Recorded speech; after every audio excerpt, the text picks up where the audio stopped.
Well, we kind of changed up midweek here. I really thought Monday we had a great scrimmage. Tuesday was a really, really good practice.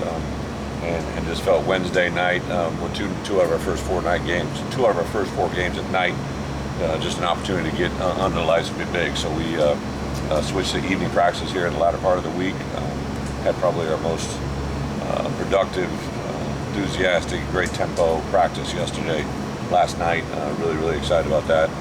We were going to go on the grass fields today just to get them a little bit of that tonight, but obviously with the weather, we're going to go indoors. We've actually never practiced in here as a staff and as a team. So we planned it all day, right? I didn't want to have it to be a reactionary plan later on, like, Wednesday of Nebraska week, we got to go inside because of weather, and we've never done it before. So again, kind of a precautionary practice. But really, from an injury standpoint, guys are getting healthy. Obviously, just saw Mike. I thought he had a really, good week so far. Some of these guys that we're asking them to, slowly come back into what they're doing have been very, very positive. Palcho included in that, Kalon Tolson. So it's been fun to see those guys get involved as well. So with that, open up for some questions. You mentioned the injuries there. Last night it looked like Josh Cruz, Josh McCoy maybe weren't participating. Where are they? We got a little bit of a viral. One's got a couple guys had some strep. So there's some different guys that are out. Nothing serious. Coach, at what point do you start game plan for Nebraska, or is that something that's already started? Yeah, for openers, usually 10 days out is when we kind of transition and kind of break camp in theory. But we've obviously sprinkled in certain things that they do, offense, defense. Their offense is a lot different from what our offense does. So there's some things that we do there as well as their defense. So it's kind of been even going back to last spring, we worked some divisional opponents as well as some non-conference opponents into the spring season. Lots of game film to watch. Nebraska, they don't have much to look at as far as Illinois goes. Do you think that's an advantage for you going into the first game? Yeah, kind of said all along, obviously the great move. The advantage we have is I didn't bring in an Illinois playbook or a defensive playbook or a special teams playbook. It's been a combination of what my coaches have been, where they're at, in addition to what I believe in. So we're kind of an unknown. I think we like that quality and that trait. You don't get to be that way in college football very often, and it's something we'll try to take advantage of. Mike's high school part. Yeah, St. Thomas. What was for you to get background on him, and you guys worked in the process of getting him back here? How do you build a relationship with him over the phone or FaceTime or whatever? Yeah, I'm from Illinois, right? So my first two states I ever recruited were Illinois, Minnesota. Built great relationships there, and then when I received the assignment to go to South Florida, actually working for Kirk, he gave me the contact to St. Thomas Aquinas. I went in there for the first time. George Smith, who's now retired, I believed I signed probably half a dozen guys out of there when I was at Iowa, then a couple guys when I was at Kansas State, and then several. I believe we had 3 starters on our first Rose Bowl team from St. Thomas Aquinas.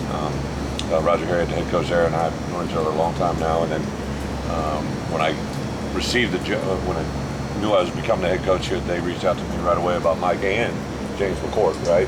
And then, like today, we were watching a run tackle drill that had Philip Dorsett, who's actually a St. Thomas player that went to Miami.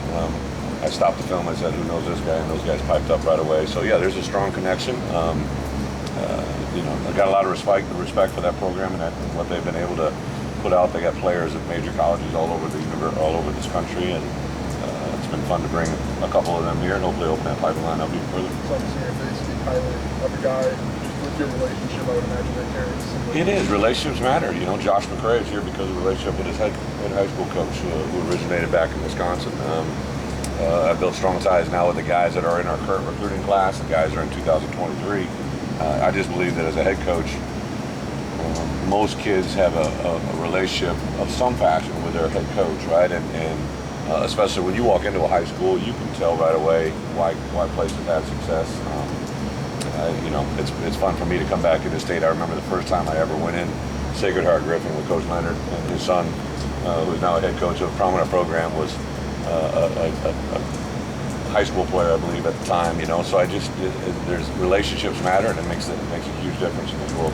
You've got a lot of different, a lot of super seniors on the team. Yeah. How's that been coming in as far as morale goes, getting the younger guys together, so much experience? Well, it's very unique, right? Like we've this coming Saturday when you guys are invited back for media day, we're going to have a senior poster, right? And it's something I really believe in. It's usually something where just the seniors have some pose or a theme that they've agreed upon. You know, it might reflect a movie or a trend or something that they can kind of look back on and reflect. But it's hard to fit 40 guys into one photo, right? So we got guys that will probably be in next year's senior class again, right? So it's even when NFL scouts are coming through now, to sit down and talk with them, we kind of have the super seniors and then we have the seniors, and it's a very unusual time. And so for that reason, it's the same thing in our team meeting room, right? Like I mentioned all the time to our players, like we've got a lot of valuable.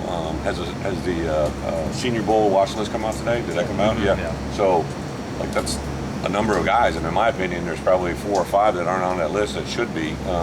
Sometimes those preseason lists just aren't in tune with what's going on. I saw the largest number in the conference was 10. And in my opinion, I've had a lot of guys win the Senior Bowl. There's 4 or 5 guys that have merit or value to do that aren't even listed. So it's a group that's got talent. But talent doesn't win ball games, right? Teams win ball games. So we got to get them all to understand that. Thank you for recruiting real quick, Coach. How much are you going to take advantage of the early home opener just to get some kids on campus? Yeah, we have a huge advantage. I thought Pat's done a nice job of creating some advantages for us and what we can do as far as making contact, having people on campus, doing a variety of different things that give Illinois and really an advantage over Nebraska, right? We get to have this at our campus and open up our campus. So that's an exciting thing. And it's our first rodeo as assistant coaches, right? So an assistant being able to have contact face-to-face with a prospect, before the game starts. Now it's a noon kickoff, but maybe we get some of these guys to stay after a little bit on the day of the game. So there's a whole path or a whole doorway of opportunity in recruiting that no one else really gets. I guess in that vein, just with recruiting, like obviously I think you're in the most of dead period now, but like September 1st, we'll get back on the road. How do you handle that during a season? And what are you doing now, maybe during camp, recruiting-wise, just on campus? So I literally have a daily agenda, right? I come in the morning, usually kind of lay out my plan. We're heavily involved right now with a young man that we think's in decision mode, so I try to send him numerous things during the course of the day. We can't call him, but we can text him. Sent a graphic today to him that accentuated something I know he feels strongly about. Got an immediate reply. We went back and forth, so that part's unlimited, and that's, as a head coach, you just got to find ways to be creative and carve out that time. Usually when I get home in the evening, I'll scroll through social media and pull out things they've retweeted or things they've said, and then I'll give it to our graphic department. Today was a very specific thing. Someone that's interested in a certain line of work, we put them on the set of the sports network, and it's just really kind of cool things, right? That kids are excited about. So I think anything we can do to set ourselves apart from other people is what gives us an advantage. In season, are you a coach that would go out on a Friday night if you can? Or? I probably won't go on a Friday night. I tell those kids actually during recruiting, right? So if I have a kid that we're recruiting and maybe, Coach X just went to his home game last week, I'm going to say, listen, I appreciate that and I understand where you're coming from, but when you're here, I'm going to be all for you. And I'll have a team meeting with our team. We'll actually go through game plan with my coaches Friday night after the team meeting. I just think it's a very valuable part of building a relationship with your kids, that they know they're in a hotel for a reason, right? It's important for you to have them there with you. I think it's important for them to have me there with them. That's talked about relationships. Yep. Talk about kids, and one of your kids now on your staff, Henry. So, how old was he when you met him, and what's it like to see your teams? I guess everyone keeps talking about translate to players now. Well, I'm not going to report any old recruiting violations, but I think he was 16, if I'm not mistaken, on the practice field when I coincidentally bumped into him at a water fountain, right? He was getting a break. And I just kind of said something like, hey, your coach is going to have some good news for you. And at the time, I was the defensive coordinator, I believe. Didn't even know I was going to be the head coach, but I was the coordinator and I knew he could play, so I offered him as a safety. And then it just kind of grew from there. Aaron's got a lot to, he and I have a long history together, a lot of great stories. One of my favorites is he was committed to us and he asked me to get him in an all-star game, so I helped get him into an all-star game in Orlando. And he went to the all-star game and he was the best player there. And his in-state school, the University of Florida, won a national championship that year. They saw him playing, they went to his high school, and their head coach came and offered him a scholarship. So it was a great idea. I had to get him in the All-Star game. Kind of backfired on me momentarily. So he called me and said, "Hey, I got a coach came from Florida today. They offered me a scholarship." I go, "That's great. They should have offered you a scholarship 2 months ago." You know, da da da da.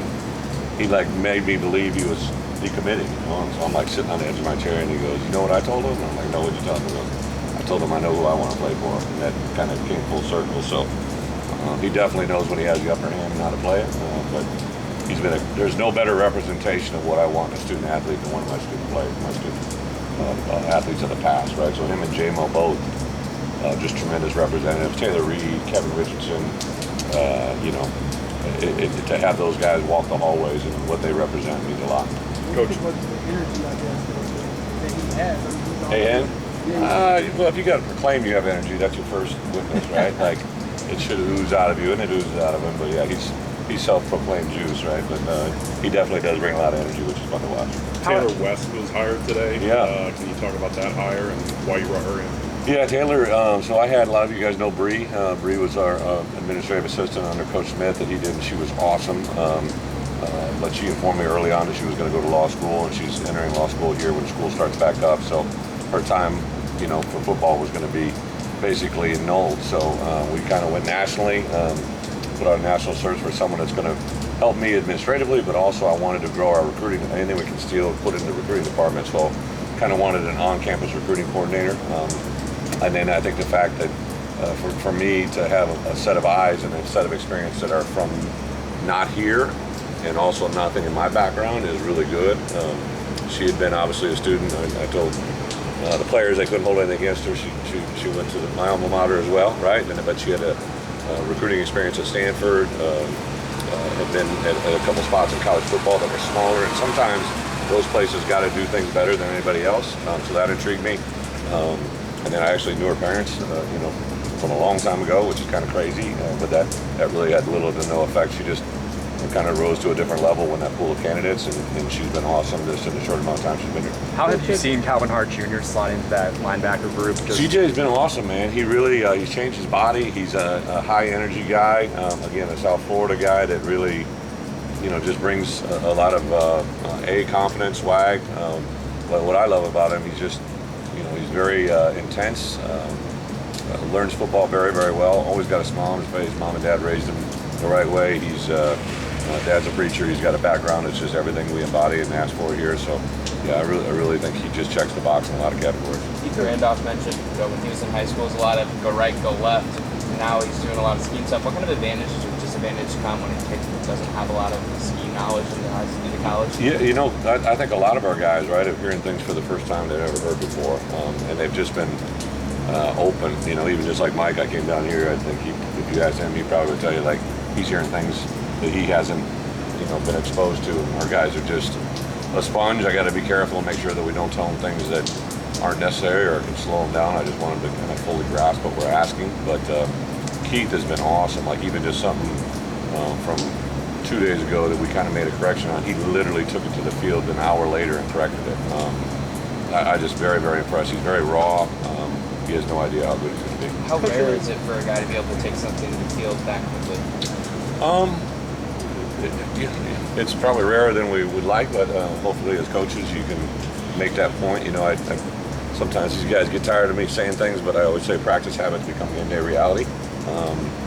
And then, like, you know, one of our missions when we walk through the doors, everybody's supposed to do their job. Their job this afternoon, they came over for 2 hours, was to meet and learn. It had no physical exposure, no exertion of energy. They just need to sit and absorb and learn. And I think they're buying into that. A little bit early to ask you about it, but you're going to be playing a football game on the 20th anniversary of 9/11. Do you know of anything special or work that's being planned? No, you know, when I went to B1G Media Days, there was a lot of talk and conversation. Obviously, I remember where I was at when that happened. We were preparing for a interstate battle against Iowa State. It was in my mind forever, right?